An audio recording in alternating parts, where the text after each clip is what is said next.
Dans la vie, on passe par 4 étapes. La première étape que j'ai appelée la survie, c'est là que j'étais quand j'étais très jeune. D'un pauvre garçon immigré qui ne parlait pas un mot d'anglais, mon travail a maintenant un impact sur les gens dans 100 pays.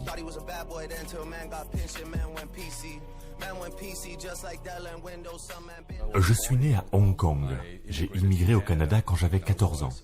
Le premier jour, je n'ai même pas passé la porte. J'avais tellement peur. J'étais l'un des 3 enfants chinois de mon école. Je me faisais engueuler, je me faisais tabasser, on me bousculait, je ne posais jamais de questions, je ne levais jamais les mains. Juste après l'école, je prenais mon sac à dos, j'allais à mon casier, je ne regardais personne, je ne regardais pas, et je rentrais chez moi. Peu de temps après, ma mère et mon père ont divorcé quand j'avais 16 ans. Un jour, quand je rentrais de l'école, ma mère restait dans la chambre, mais elle parlait au téléphone avec quelqu'un, et après l'appel, elle a ouvert la porte et je pouvais voir qu'elle pleurait. J'ai dit « Maman, tout va bien ?» Et elle m'a dit « Tu sais, je parlais au téléphone avec ton père et il m'a dit qu'il avait fait faillite. Il a fait faillite, il ne pouvait plus nous envoyer d'argent. » Ma mère a toujours été très positive et elle est comme un ange pour moi. Mais c'est la première fois de toute ma vie que je regarde ma mère maintenant, dans un pays où elle ne parle pas la langue, où son fils ne passe pas au lycée, sur son visage, le désespoir. J'ai dit, je me fiche de l'effort que cela demande, je ne veux plus jamais revoir ça. Je n'avais pas de figure paternelle, je n'avais pas de modèle.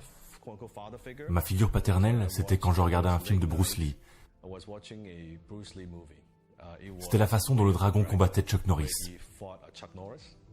C'était un type qui ne parlait pas anglais. Il est allé à Rome et il a été critiqué. Puis soudain, il a botté des culs et protégé les gens. Alors il est devenu virtuellement cette figure paternelle que je n'ai jamais eue. Ce maître de kung-fu musclé et fort que vous voyez. Tout de suite après, près de chez moi, il y avait une école de karaté. Alors je me suis inscrit dans une école de karaté. Cela m'a donné la confiance, le courage. Et à partir de là, j'ai fait un commentaire. Quoi qu'il en coûte, je n'ai pas besoin de mon père, je le prendrai, je serai l'homme de la famille, je m'occuperai de ma mère. C'est alors que j'ai commencé à réfléchir à la façon dont je pourrais faire quelque chose pour gagner de l'argent. Et je tondais la pelouse pour les gens, je livrais du papier, tout ce qui pouvait rapporter de l'argent. J'essayais toutes sortes d'idées commerciales et ensuite, j'ai lancé ma propre agence de publicité. Mon premier succès a été de pouvoir subvenir aux besoins de ma mère. Enfin maintenant, je peux aller à l'épicerie et ne plus avoir à aller au rayon presque périmé pour acheter des fruits et légumes. Ce fut vraiment un tournant.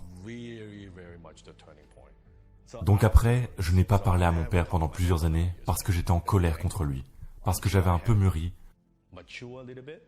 Puis je l'ai appelé et on a parlé de ce qui s'était passé. Il a vu que je m'en sortais très bien.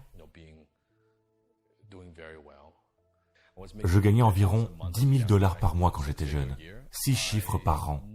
Je savais qu'il ne s'en sortait pas.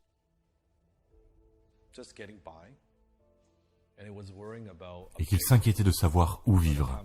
Alors à cette époque, je suis retourné à Hong Kong et je marchais dans la rue. À Hong Kong. Nous nous sommes arrêtés, j'ai regardé et j'ai dit « Papa, tu vois cette fenêtre là-haut ?» J'ai mis la main dans ma poche, j'ai sorti un trousseau de clés et je l'ai mis dans ses mains. Mon père avait l'air perplexe. J'ai dit « Papa, je t'ai acheté cette maison. Tu as un endroit où vivre maintenant. C'est à toi. »